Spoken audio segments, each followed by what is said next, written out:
nós vamos só passar. Mas a glória está esperando por nós. Então eu digo para vocês que nada vale a juntar todos nós aqui sem buscar uma ovelha perdida. Aleluia. Nós temos que buscar uma ovelha perdida.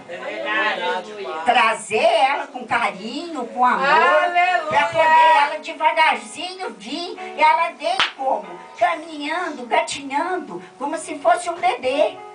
Aí, depois que ele já tiver batizado, já entender a Bíblia, já estiver pregando, já tiver conhecimento da palavra, aí você pode soltar ele. Não é assim que a criança faz? Você vai pegando ele devagarinho, vai indo. Aí quando ele dá os primeiros passinhos, aí quando você vê que ele está firme, já está andando sozinho, você solta ele. Assim é a vida do crente.